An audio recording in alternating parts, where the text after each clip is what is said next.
President Trump addresses the nation tonight regarding the border wall, the security, the fence, whatever you want to call it, at our southern border. I'm going to take a minute to look at why we should build it and why we shouldn't build it, according to people in the know. I'm Randall Terry. This is Voice of Resistance, and get ready to chuckle.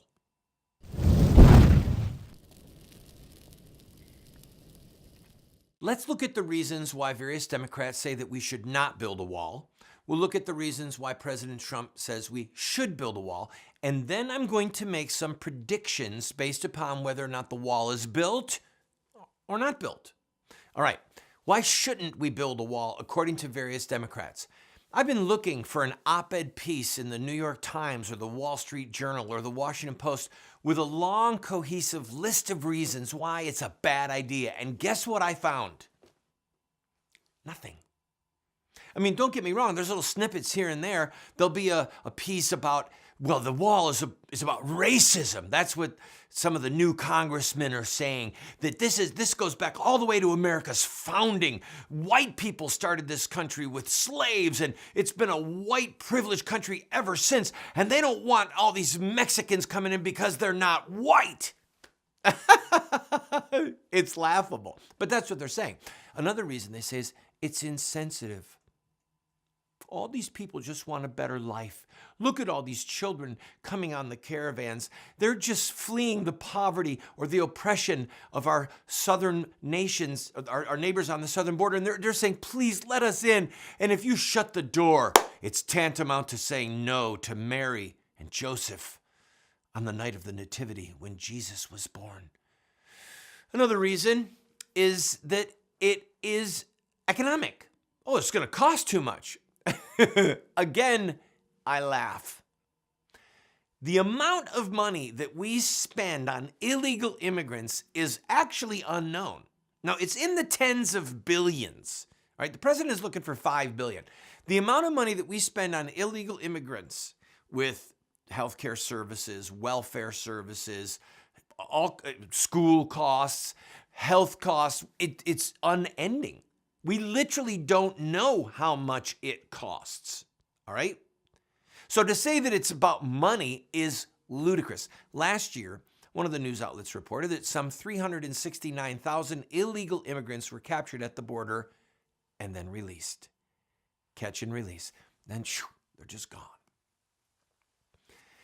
To come back to the idea that this is about sensitivity, if they're so concerned about sensitivity, then I would say to Paul Ryan, former Speaker of the House, who has a fence around his home, and to former President Obama, who has a fence around his home, why don't you just start being sensitive and take down the fence around your property? And let people come up to the door and ask you for stuff, whether it's clothing or an education or food or whatever it is. If you're really all that sensitive, then take them into your home. Take them into your neighborhood. How about just as a next door neighbor? Now, I will grant you that comparing a wall around a house to a border wall in Israel, let's say, or in between Mexico and America, it's not perfectly analogous because you have a God-given right to your own home and to have people not come in whenever they want. That's what trespass laws are all about. That's what the Fourth and Fifth Amendment are all about to our Constitution. But the analogy does hold some water because ultimately a community or a nation is a group of homes. It's a group of people. And if we are going to say that it's sensitive to let all these people in, then why do we have immigration laws at all? And there are people who want that, friends. Make no mistake. There are people who want anyone who wants to be able to come in this country to come from any nation for any reason, period. No matter how sick they are, no matter how poor or rich they are, no matter what their background is, let them in. Now, I'm going to look at the political fallout if President Trump doesn't build the wall. But first, one quick thing. President Trump wants to build a wall because if you can't control your border, ultimately, you're not going to have a nation. That's his argument. We know that there are illegal drugs pouring over the southern border. We know that there's human trafficking coming over the southern border. A wall would stop those two things. We know that there are illegal immigrants pouring over the border just to get free stuff, to get a chance to be in America, get some free stuff, have a better life. I'll grant you that. But they're doing it illegally. So he would stop illegal immigration. He would stop the flow of guns back and forth, illegal drugs, human trafficking, all of that. I don't know, those sound like good goals to me. But let's talk about the politics of the matter, because this at the core is what it's about for the Democrats. Hear me, Democrats, we know what you're up to. If President Trump does not build a wall, he will not be reelected. He will lose because his base will feel betrayed. It was the most important promise he made during the election to protect our southern border. If he doesn't build the wall, he will be defeated. And then what? Then the Democrats get what they really want. And none of them have the integrity to say it. But here's what they really want. Behind closed doors, what they're saying is if we can keep the president from building this wall or border or fence, whatever you want to call it, we know that his base will abandon him. We can get a Democrat into the White House, and then we can get what we really want, which is amnesty. We can turn these 11 million illegal immigrants that are in America right now, and maybe it'll be 12 or 14 or 15 million if another Democrat takes the White House, and then we can turn them into legal U.S. citizens with the right to vote. And at that moment, the Democrats will have secured the White House for most elections for 50 or 100 years, or until this republic is no more, because most of those illegal immigrants will become Democrats. And then it won't just be California that is a Democrat state. Arizona will be lost. Texas will be lost. Florida could be lost permanently. You could have states right now that are solid Republican states that have a huge illegal immigrant population, or where those illegal immigrants turned American citizens through amnesty, where they migrate and where they become a large enough part of the population where Democrats take those states for the White House. And in that moment, friends, the Democrats will control the presidency of the United States for decades to come. That is what this is all about. Don't believe their horse manure about sensitivity or Mary and Joseph or about racism or about the cost of the wall. It's all a ruse. It's all a lie. They want political power, and they see in these millions of illegal immigrants the means to get it. These immigrants are not simply well-meaning, misunderstood, misguided victims to them. They are political pawns by which the Democrats can achieve their agenda for the next generation. President Trump, hold the line. If you don't build the wall, America as we know it is finished. Your presidency is finished.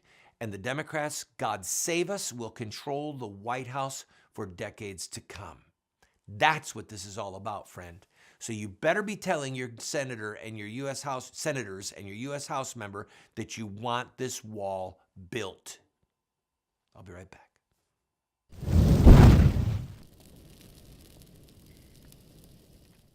Introducing Roxy Guitar. If you're a guitar or bass player, whether you play acoustic or electric, check out Roxy Guitar. I've been playing for over 40 years and seen guitar stores all over America. I've never seen a store like Roxy Guitar. Roxy Guitar has over 700 guitars in stock, over 1,500 pedals, over 200 amps. For the beginner or price-conscious buyer, there's Michael Kelly guitars. For the serious player or professional, Roxy Guitar has the finest selection of guitar lines I've ever seen. You know I love Warrior guitars. Roxy Guitar has over 100 Warriors in stock. They have Heritage, G&L, Gretsch, John Sears, BC Rich, Duesenberg, Dean, legendary guitars at great prices, including pre-owned Gibsons, Fenders, and more. Let them know you heard about Roxy Guitar from Randall Terry and receive 10% or more off your purchase on select items. Go to roxyguitar.com.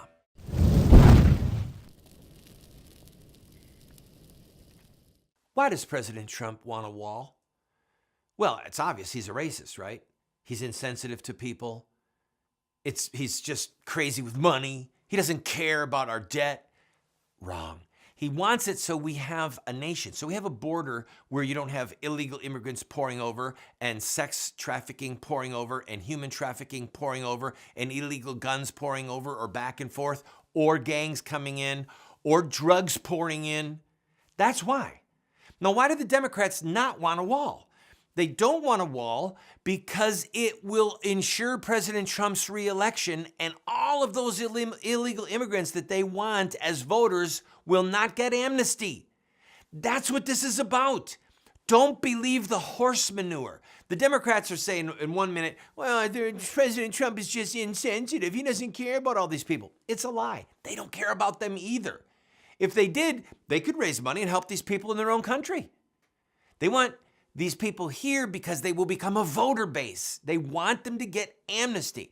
They don't want a wall, not for money. They say, oh, do you know how much this is going to cost? What a joke. Do you know how much it costs us to maintain these illegal immigrants? The tens of billions of dollars that have been spent, that are being spent for school, for food, for welfare, for healthcare, emergency room visits, prisons, for the database alone and all of the court cases involving illegal immigration. It's a joke to say that they're worried about money. The Democrats are never worried about money. They'll spend their way into oblivion. They've never seen an issue that they don't want to throw money at. They want to stop President Trump. It doesn't matter what they call it.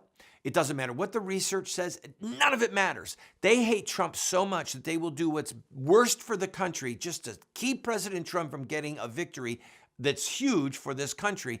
And they don't want him in office for the second term. If he doesn't build this wall, friends, I'm telling you right now, he probably won't win re-election. And then we'll have a Democrat. And then that Democrat will work with the House and a browbeaten Senate, and they will come up with some type of amnesty plan. And then all of the 11 or 12 or 13 million illegal immigrants that are in the country, they'll get some type of amnesty. They'll be able to become U.S. citizens, and they will become what? Voters. But not just voters. 90% of them will become Democrat voters. And then the White House will be captured by the Democrats and lost by the Republicans for the rest of my life, for a generation at least. Texas will be lost. Arizona will be lost. Maybe Florida will be lost. Don't kid yourself, friends. The Democrats are lying to us. This is not about kindness or insensitivity or sensitivity or about the cost of the wall or about racism. No. It's about using these illegal immigrants as political pawns, political weapons, whereby the Democrats can control the fate of the White House and hence the fate of the country and foreign policy for decades to come. When you hear a Democrat talk about the wall and their lips are moving, they're lying. They don't want President Trump to have this victory because they want to control the White House. And they know that there's a lot of people who voted for Trump the first time that will not vote for him again if he does not fulfill this promise. So President Trump, America's future is on the line. Your presidency is on the line. The future of this republic as we know it is on the line. No matter what you do, Mr. President, hold your position. Don't cave in. Don't fund the government until you get the money to build the wall.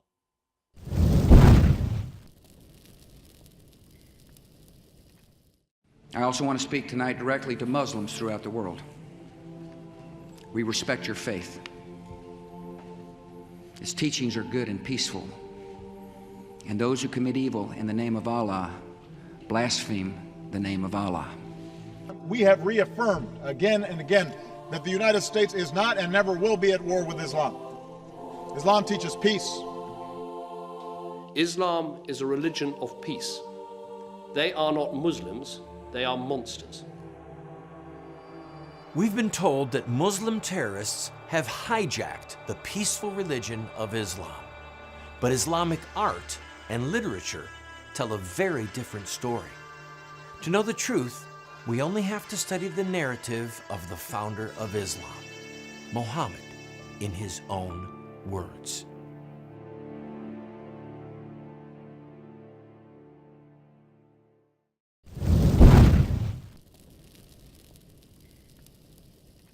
Welcome back, friend. Some of you have heard the name Reinhold Niebuhr. He was a theologian in the 20s and the 30s, and he wrote a long-form prayer that has been shortened. People call it the Serenity Prayer. Goes something like, God, grant me the serenity to accept the things that I cannot change, the courage to change the things that I can, and the wisdom to know the difference. The long-form prayer is much more Christian. It talks about Jesus. It talks about eternal life. It talks about courage. It talks about hardship. It's a great prayer. I encourage you to look it up. There are people who want serenity, but God grant me the serenity to accept what I cannot change, and then the courage to change what I can. In those moments, the serenity prayer, if you will, is targeted at the things that I can't change. So if there's someone starving to death in Africa, and I could change that by giving money, like Compassion International or any number of the fine organizations that help relieve hunger, not world hunger, hunger of one child. My kids, when they were young, supported a little boy named Wood Joseph in Haiti. And for years, we would get letters from Wood Joseph until he graduated from high school. So this was one child. So we couldn't say, we really feel bad about Wood Joseph being hungry down there in Haiti and not having any place to live. No, there's something we could do. So the Serenity Prayer and the concept of wanting peace and serenity, that prayer is not a scapegoat or a way out of duty. There are things that we are duty-bound to do that will take away serenity, that will take away kind of a home peace. Because if you're gonna get in the trenches, there's sometimes when it's intense, it's church militant. There are Christians all over the world right now having their brains shot with a gun, their head decapitated by Muslims, okay? They don't have the luxury of just saying, give me the serenity to accept what I can't change and then courage to change what I can. They're fleeing for their lives. They're worried about their next meal. Look at the Christians in communist China. So we are in a dilemma in America where peace and self-love and self-reputation have become such idols to us that we have abdicated our duty to fight for things that are, in fact, our duty to fight for. It is not enough to feel bad about something and then to say, I got to put that out of my mind because I want peace. No, there are times when you are supposed to be agitated, supposed to be vexed, supposed to weep, supposed to be grieved. Jesus looked over people and was grieved when he saw Mary and Martha weeping and all the people weeping at Lazarus' tomb. Even though he knew he was going to raise Lazarus from the dead, he wept. Jesus wept, the shortest verse in the Bible. He wept because of empathy, because of sympathy, because of love of people who were suffering. And sometimes we have to weep. Sometimes we have to say, God, give me the courage to do something.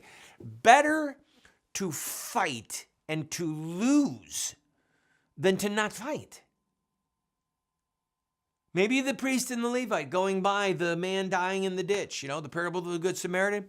Maybe they were praying the Serenity Prayer. Lord, grant me the serenity to accept the things I can't change. I can't change that there's a bunch of vagabonds between Jericho and Jerusalem that are constantly robbing people and beating them up and leaving them in the ditch half dead. I can't change that. I'm just one guy. So I'm going to keep on going. I got a church meeting to get to. I have a faith meeting to go and pray for peace. I'm mocking, obviously. Don't be offended. The point is that we have things that we can do. Corporal works of mercy, theologians call them. Feeding the sick, clothing the naked, visiting people in prison, helping people who are in need, burying the dead. All right, there's things that we can do, that we should do, that we're obligated to do. And it's not that we don't have the ability, it's that we don't want to lose our peace, our serenity, and we don't want to ask God for the courage to change the things we can, okay? We God bless. I was almost said we lucked out with the election of President Trump. I don't think it was luck. I think it was a kindness and mercy from God. But it's like an itty bitty window. God throwing us a lifeline with a dude that's got weird hair, okay? And he's rough and he's been an immoral man in the past. All of these things. Hey, you don't get to choose the rope sometimes. Sometimes you get the rope that's thrown to you. If you're drowning and someone throws you a rope, you don't get to say, oh, this rope has some rat poop on it, and there's fish guts on this part of it over here, and it's been nibbled on over there, and it's really coarse hemp. I don't like this rope. Get a grip and recognize the danger that we're in, and say your Serenity Prayer. God, grant me the peace to accept what I can't change. And then say the second part, and the courage to change what I can. And then roll up your sleeves and get...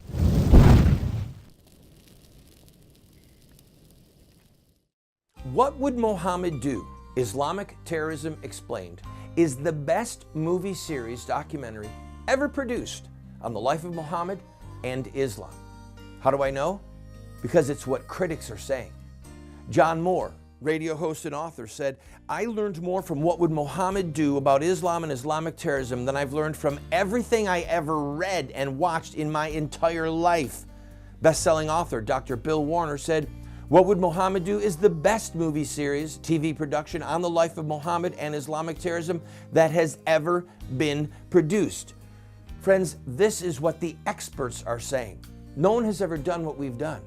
I encourage you to get 1, 2, 4 copies. Call 304-289-3700. That's 304-289-3700, or order it at the address or the website that you see on the screen. Introducing Roxy Guitar. If you're a guitar or bass player, whether you play acoustic or electric, check out Roxy Guitar. I've been playing for over 40 years and seen guitar stores all over America. I've never seen a store like Roxy Guitar.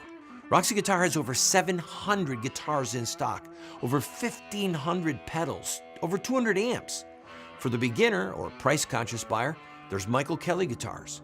For the serious player or professional, Roxy Guitar has the finest selection of guitar lines I've ever seen. You know I love Warrior guitars. Roxy Guitar has over 100 Warriors in stock. They have Heritage, G&L, Gretsch, John Sears, BC Rich, Duesenberg, Dean, legendary guitars at great prices, including pre-owned Gibsons, Fenders, and more. Let them know you heard about Roxy Guitar from Randall Terry and receive 10% or more off your purchase on select items. Go to roxyguitar.com.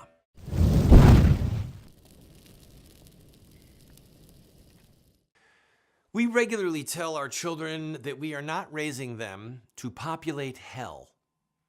Now, the inverse of that, the positive of that, would be that we're raising them so that they can be with God forever, in eternity with God in heaven. All right? But the long-form prayer, the Reinhard Niebuhr prayer, that is what it talks about, being with God forever in heaven. So the end game of where we're headed should always be on our mind. I mean, whether it's once a day or 20 times a day, there's an old proverb, happy is the man that ever has the day of his death before his eyes. Happy is the man who ever has the day of his death before his eyes. What that is saying is that we know that we will give an account to the Lord. Now, the Lord has blessed us with so many things as Americans. You might be watching this overseas, and wherever it is that you're watching, you're still blessed. You have life, you have sight, you're watching me, you have ears, you're hearing me, okay? Unless you've lost your sight or hearing, you're blessed. But God, in addition to giving us blessings like eternal life, the shedding of his son's blood, the peace of God which passes understanding, material goods, a roof over our head, clothing to wear, food to eat. In addition to these blessings, he has given us gifts, talents, and duties wherein we can use these gifts and talents and these blessings.